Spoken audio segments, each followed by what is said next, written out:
What's happening in Turkey matters for the world, not least of all for Europe and for NATO. Now, the arrest of the man seen as President Recep Tayyip Erdogan's most serious challenger has kicked off Turkey's biggest demonstrations in more than a decade. The popular mayor of Istanbul, Ekrem Imamoglu, is now sitting in prison facing charges of corruption.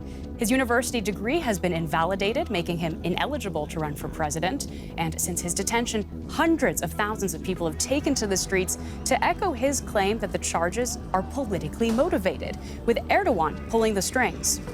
Is this the nail in the coffin of Turkish democracy? This week on To The Point, we will take a look at what the future holds in store for a major NATO power and European partner.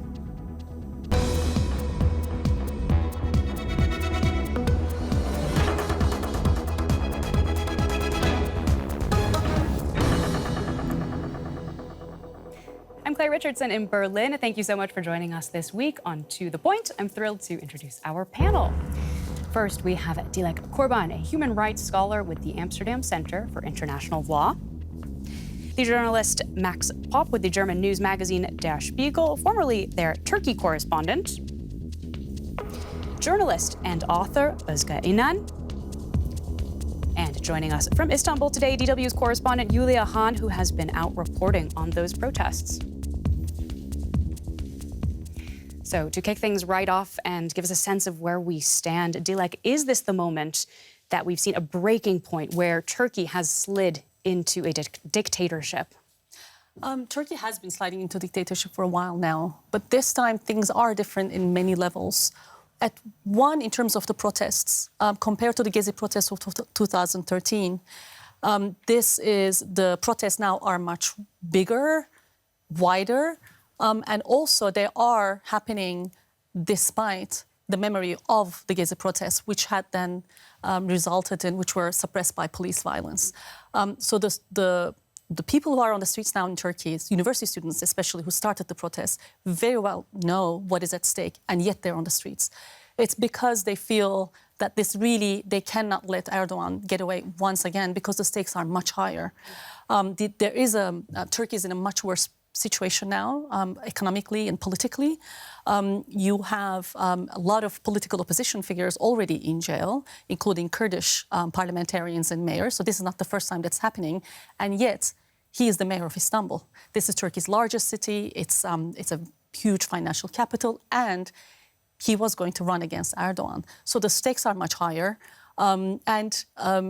This time, what is also different is that there is sort of a unity, seems to be a unity among the protesters. You have university students, women's movement, trade unions, everyone getting together, which then is now being led by CHP, Turkey's main opposition party, which is another difference with the Gezi protests. Ekrem Imamoglu's party, right? Yes, exactly. I'm curious, Özge, about the timing here. I mean, Erdogan has a mandate to rule until the next presidential elections due by 2028, we should say. So why have we now seen this arrest of the Istanbul mayor? Now, looking at the timing, there's two key points that we have to keep in mind. The first is the primary election of the CHP, which happened last Sunday. It was always going to happen last Sunday. That was a set date. And yet, Ekrem Imamoglu's diploma was only revoked the Tuesday before that, and he was only arrested the Wednesday morning before that. So if we look at it like that, basically Erdogan didn't even wait until a week before the actual event. It was days. And another key thing is that in terms of foreign policy, Erdogan right now has more leverage than maybe ever in his career against the Western allies. So, in my personal opinion, the timing is just right. That's a really important point that I do want to pick up in this discussion in just a moment. First, perhaps we can go to Julia, though, who's been out on the streets speaking to these demonstrators. Julia, is what Dilek saying ringing true for you about who is taking part in these protests? And is it just in Istanbul, or is it countrywide? Well, the protests have been significant in terms of numbers, and they have spread from Istanbul to many other parts of the country, cities like Ankara, Antalya, Izmir, Trabzon, and so on. It's the biggest anti-government demonstrations, as you mentioned, here in Turkey in more than a decade. When it comes to the people we speak with, I think they come from all sorts of social backgrounds. Of course, it's still mostly opposition supporters, but here and there we see people who tell us they have voted for President Erdogan and his party before, but now they think developments are so unfair that they have also come forward in protest.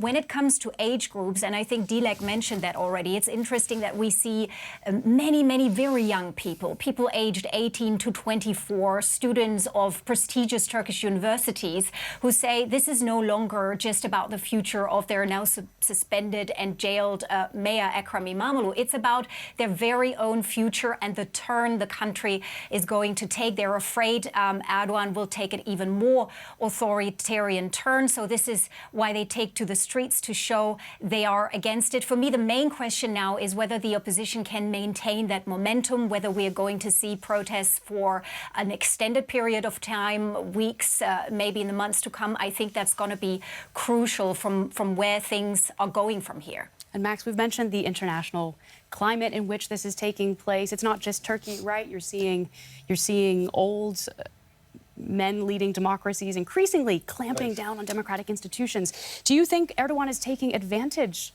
of that trend, or is it something that would have happened in a vacuum? I do. I think he feels emboldened, as so many others, as Orban in Hungary, as Vučić in Serbia. I mean, with Donald Trump in the White House, the message is anything goes and you have nothing to fear. You can jail your opponents, you can attack the judiciary, and nothing is going to happen. There's not going to be any pressure from Washington. And that certainly encourages someone like Erdogan. And that's also, as Özge said, an important factor playing into recent events. So perhaps a good time to be a despot. You've got many Western democracies weakened and divided, and in that environment where you have highly polarized politics, sometimes just taking one person out of the equation, out of the race, is enough to do some serious damage. And in Turkey, that man is now behind bars. Ekrem Imamoglu has become Erdogan's greatest political rival. After completing his studies, Imamoglu worked in his family's construction company, which has recently been impounded by the government. In his early 40s, he became a district mayor in Istanbul and later the city's mayor. He appeals to both secular and devout Turks who represent opposite sides of a polarized society. After his arrest, his left nationalist CHP party elected him as its presidential candidate, sending a clear signal: Imamoglu wants to replace Erdogan in the 2028 presidential election. Erdogan also began his political career as mayor of Istanbul 30 years ago.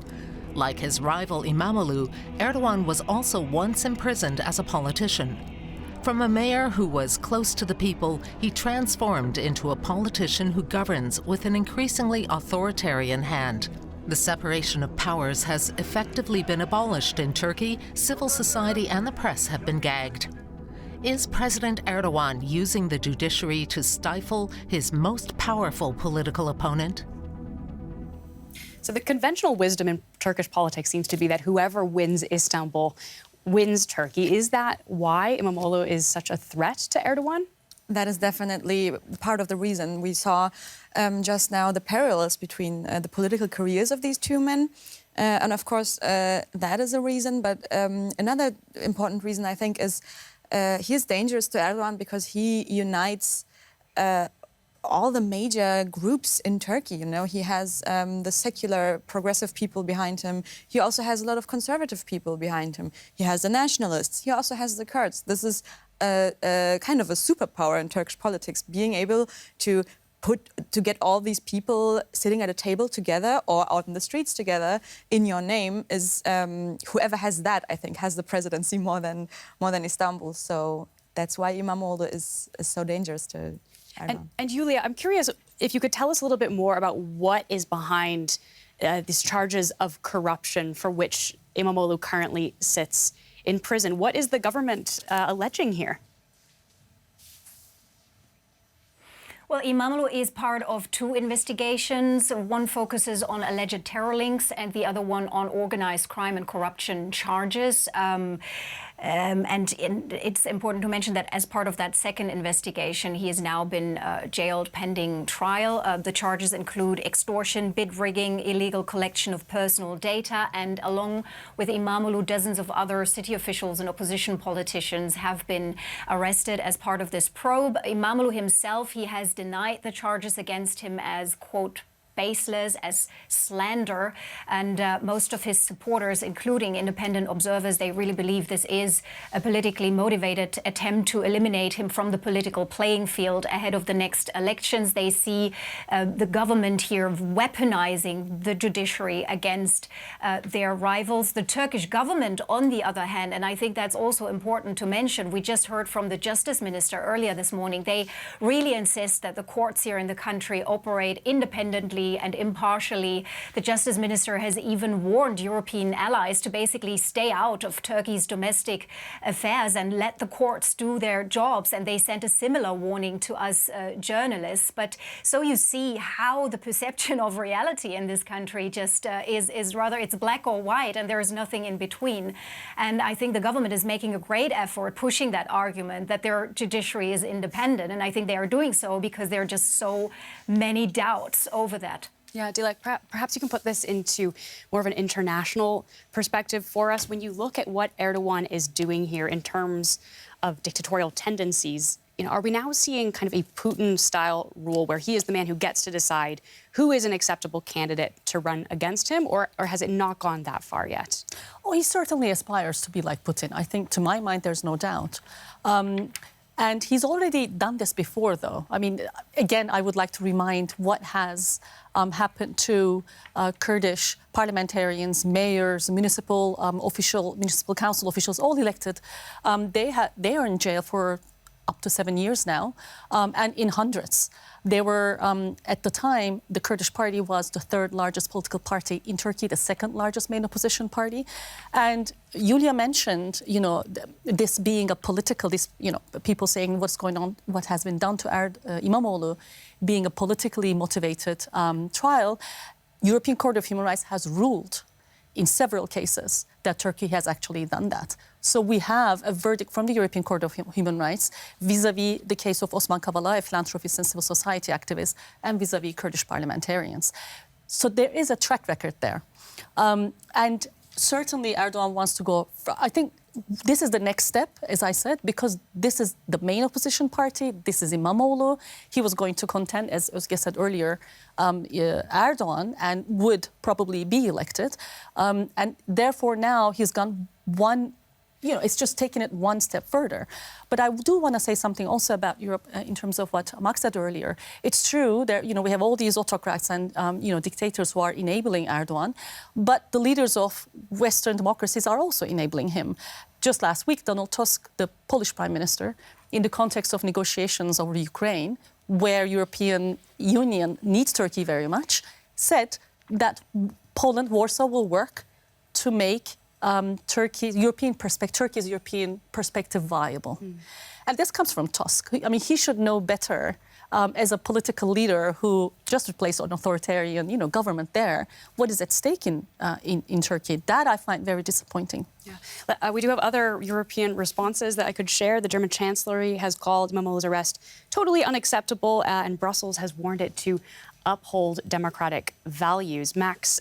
As they used to do, right? Yeah, they always do that. Is Europe willing to go further than just make these statements? Doesn't look like, and it's exactly as Dilek said. I mean, they have the feeling that they need Turkey and that they cannot be too open in their criticism towards Erdogan, because they're looking at Russia, they're looking at Trump, and they feel like, okay, who are our allies right now? And then they think, well, Erdogan is one of them. And that's why I'm very doubtful that more will come out of Brussels than like these kind of rather moderate, rather vague statements. Yeah, is that how you see the situation too? Do you think that the EU is essentially turning a blind eye here to what has been happening in Turkey?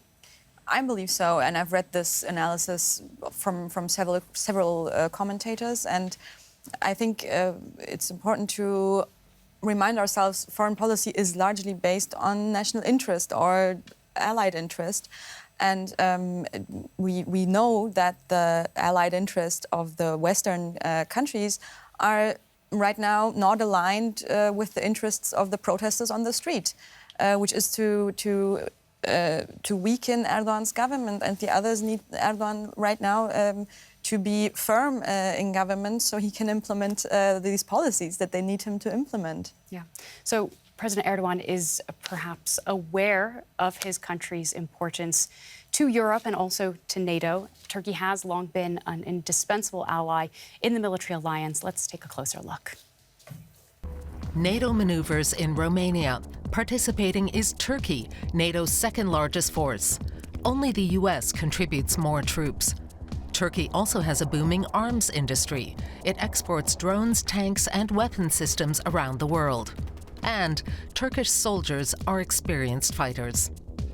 President Erdogan is systematically expanding his position in the Middle East. He recently met with the interim president of Syria and offered himself as a partner.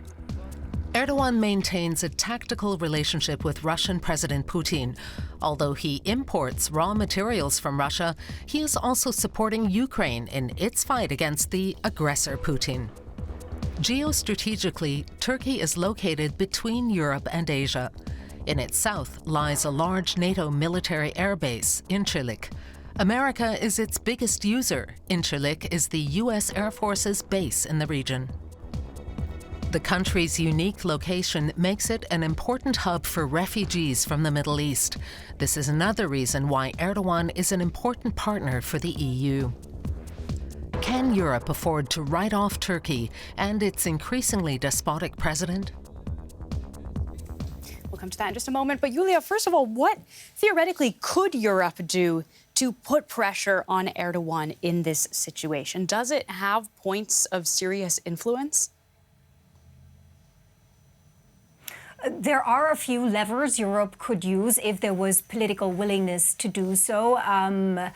Turkey's economy is in a dire spot. President Erdogan needs foreign investment. Right after Mr. Imamoglu's arrest, we've seen the Turkish stock market plunge and the Turkish currency plummet, and that dealt another blow to an already inflation-hit economy. So the European Union, individual member states, they could increase the political and economic costs for Erdogan to continue his crackdown on the opposition. But I don't see that happening yet for all the reasons we already mentioned. Europe potentially needing Erdogan in building their new security architecture vis-a-vis Russia, and in the face of a Trump administration that apparently does not put Europe's security first or as a major priority. And I think President Erdogan knows that, and that has a lot to do with the timing of events here. Max, what happens if we end up with a dictatorship in Turkey that forms the second biggest standing military forces in NATO? Yeah, I find it a bit ironic that we have these debates with Trump and asking the question whether someone like him is a reliable partner, and then we look at Erdogan, almost full-blown dictator by now, who jails his biggest rival, and apparently many NATO members have don't have a big problem with imagining him to be a partner. So there's some hypocrisy there as well, and I think it really puts fundamental questions to NATO, how this alliance is going to look like in the future, and if you have an alliance that is arguing to be based on values, but you accept a full-blown authoritarian regime in it, I think then you have a big problem. Yeah.